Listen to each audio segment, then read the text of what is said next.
السلام علیکم ورحمۃ اللہ وبرکاتہ۔ الحمد للہ حمد الشاکرین والصلاة والسلام علی سیدنا محمد الصادق الامین وعلی آلہ وصحبہ والتابعین اما بعد۔ حضرت عمرو بن العاص رضی اللہ عنہ سے روایت ہے کہ انہوں نے نبی کریم صلی اللہ علیہ وسلم سے عرض کیا کہ آپ صلی اللہ علیہ وسلم کو سب لوگوں سے زیادہ محبوب کون ہے؟ آپ صلی اللہ علیہ وسلم نے ارشاد فرمایا، عائشہ۔ میں نے عرض کیا، مردوں میں سے کون زیادہ محبوب ہے؟ آپ صلی اللہ علیہ وسلم نے ارشاد فرمایا، عائشہ کے والد۔ میں نے عرض کیا، پھر کون؟ آپ صلی اللہ علیہ وسلم نے ارشاد فرمایا، عمر۔ حضرت عمرو بن العاص رضی اللہ عنہ فرماتے ہیں، پھر آپ صلی اللہ علیہ وسلم نے متعدد مردوں کو شمار کیا۔ یہ ہے ام المؤمنین زوجہ رسول صدیقہ بنت صدیق سیدہ عائشہ صدیقہ رضی اللہ عنہا، جو نبی کریم صلی اللہ علیہ وسلم کو سب سے زیادہ محبوب تھی، اور رب تعالی نے سیدہ عائشہ صدیقہ رضی اللہ عنہا سے محبت کرنا اسلام کی شریعت قرار دے دیا ہے۔ ایک مرتبہ سیدہ فاطمہ الزہراء رضی اللہ عنہا نبی کریم صلی اللہ علیہ وسلم کی خدمت میں حاضر ہوئی تو آپ صلی اللہ علیہ وسلم نے انہیں ارشاد فرمایا، کیا تم اس سے محبت نہیں کرتی جس سے میں محبت کرتا ہوں؟ انہوں نے عرض کیا، اے ابا جان، کیوں نہیں؟ آپ صلی اللہ علیہ وسلم نے ارشاد فرمایا، تو پھر ان سے یعنی سیدہ عائشہ صدیقہ رضی اللہ عنہا سے محبت کرو۔ سیدہ عائشہ صدیقہ رضی اللہ عنہا کی فضیلت کے بارے میں متعدد نصوص آتی ہے، ذیل میں چند ایک کو ذکر کیا جاتا ہے۔ ارشاد باری تعالی ہے، النبی اولا بالمؤمنین من انفسهم وازواجہ امہاتہم۔ پیغمبر مؤمنوں پر خود ان سے بھی زیادہ حق رکھتے ہیں، اور پیغمبر کی بیویاں مؤمنوں کی مائیں ہیں۔ ہماری مقدس ماں سیدہ عائشہ صدیقہ رضی اللہ عنہا اس آیت کریمہ کی مصداق میں داخل ہے۔ نبی کریم صلی اللہ علیہ وسلم کا ارشاد ہے، عائشہ رضی اللہ عنہا کی دوسری سب عورتوں پر فضیلت ایسی ہے جیسی سرید کی فضیلت سب کھانوں پر ہے۔ نبی کریم صلی اللہ علیہ وسلم ام المؤمنین سیدہ عائشہ صدیقہ رضی اللہ عنہا کے لیے ان الفاظ کے ساتھ دعا مانگی ہے، اے اللہ، عائشہ کے اگلے اور پچھلے سب گناہ، اور جو انہوں نے چھپ کر کیے اور جو علانیہ کیے، سب کو معاف فرما۔ جناب جبریل علیہ السلام نے ان کی خدمت میں سلام عرض کیا، چنانچہ نبی کریم صلی اللہ علیہ وسلم نے ارشاد فرمایا، اے عائش، یہ جبریل آئے ہیں اور تمہیں سلام عرض کرتے ہیں۔ اس پر آپ نے کہا، اور انہیں بھی سلام، اور ان پر اللہ کی رحمت اور برکتیں ہوں۔ سیدہ عائشہ صدیقہ رضی اللہ عنہا مکہ مکرمہ میں نبوت کے چوتھے برس یعنی ہجرت سے 9 برس قبل پیدا ہوئی۔ آپ نے توحید پر پرورش پائی۔ اب خود اپنے بارے میں ارشاد فرماتی ہے، جب سے میں نے ہوش سنبھالا ہے، میں نے اپنے والدین کو دین اسلام پر ہی چلتے دیکھا ہے۔ آپ کا رشتہ خود آپ کے والد ماجد جناب ابو بکر صدیق رضی اللہ عنہ نے طے کیا ہے، اور ہجرت سے قبل آپ کی شادی کر دی۔ پھر آپ نے مدینہ نبویہ ہجرت فرمائی تو وہاں نبی کریم صلی اللہ علیہ وسلم نے آپ سے بنا کی۔ یہ غزوہ بدر کے بعد کا واقعہ ہے۔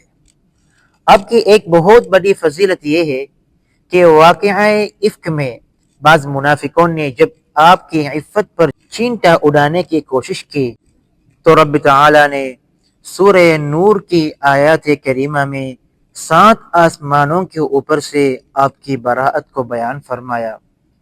سورہ نور کی ابتدائی آیات میں رب تعالی ارشاد فرماتے ہیں، ان الذين جاءوا بالافك عصبة منكم لا تحسبوه شرا لكم بل هو خير لكم. جو لوگ یہ بہت بڑا بہتان باندھ لائے ہیں یہ بھی تم میں سے ہی ایک گروہ ہے، تم اسے اپنے لیے برا نہ سمجھو بلکہ یہ تو تمہارے حق میں بہتر ہے۔ ہماری مقدس ماں سیدہ عائشہ صدیقہ رضی اللہ عنہا ارشاد فرماتی ہے، اللہ جانتا تھا کہ اس وقت میں بے گناہ تھی، اور میرا یہ یقین بھی تھا کہ اللہ میری بے گناہی کو بیان فرما دے گا، لیکن اللہ کی قسم میرا اللہ کے بارے میں یہ گمان ہرگز نہ تھا کہ اللہ میری شان میں وہ وحی نازل فرمائے گا جس کی قیامت تک تلاوت کی جاتی رہے گی۔ میرے دل میں میری شان اس سے کم تر تھی کہ رب تعالی میرے بارے میں کلام فرماتا۔ آپ کے فضائل میں آپ کا زہد اور آپ کی عبادت گزاری بھی ہے۔ آپ اس قدر کثرت سے روزے رکھتے کہ کمزور پڑا تھے۔ آپ بے حد کشادہ دست اور سخی تھی، چنانچہ آپ کثرت کے ساتھ صدقات و خیرات کرتی۔ سیدنا معاویہ رضی اللہ عنہ نے ایک بار 1,00,000 کا ایک ہار خدمت میں پیش کیا، پھر آپ نے وہ ہار دیگر امہات المؤمنین میں تقسیم فرما دیا۔ ایک بار آپ نے ایک ہی دن میں 70,000 دراہم تقسیم فرما دیے، حالانکہ اس وقت آپ کے کپڑوں میں پیوند لگا تھا۔ ایک بار حضرت ابن زبیر رحمہ اللہ نے آپ کی خدمت میں 1,00,000 دراہم بھیجے۔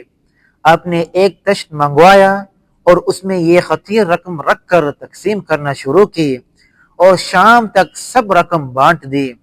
شام کو اپنے کنیز سے ارشاد فرمایا، میری افطاری کے لیے کچھ لے آؤ۔ اس نے عرض کیا، اے ام المؤمنین، کیا آپ ایسا نہ کر سکتی تھی کہ ہمارے لیے 1 درہم کا گوشت ہی خرید لیتی؟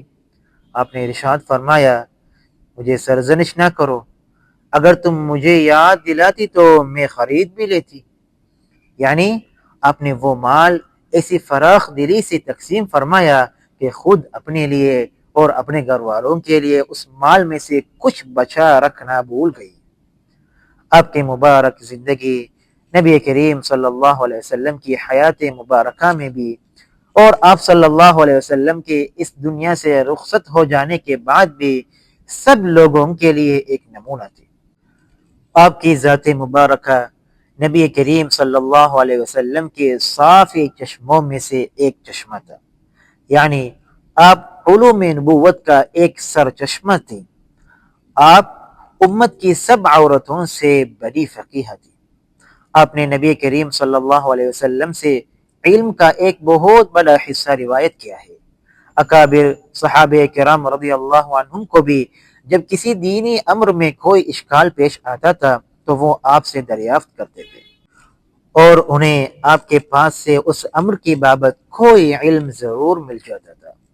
ابن کثیر رحمہ اللہ البدایہ والنہایہ میں لکھتے ہیں، علم و فضل، حفظ و عقل اور فصاحت و بلاغت میں سیدہ عائشہ صدیقہ رضی اللہ عنہا جیسی کوئی خاتون گزشتہ امتوں میں نہیں ملتی۔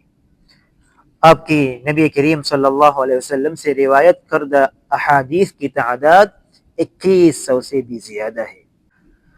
آپ کی ایک بڑی خصوصیت یہ ہے کہ رب تعالی نے نبی کریم صلی اللہ علیہ وسلم پر آیت تخیر نازل فرمائی جو یہ ہے، یا ایہا النبی قل لأزواجک ان کنتن تردن الحیاة الدنیا وزینتها فتعالین امتعکن واسرحکن سراحا جمیلا وَإِن كُنتُنَّ تُرِدْنَ اللَّهَ وَرَسُولَهُ وَالدَّارَ الْآخِرَةَ فَإِنَّ اللَّهَ أَعَدَّ لِلْمُحْسِنَاتِ مِنكُنَّ أَجْرًا عَظِيمًا۔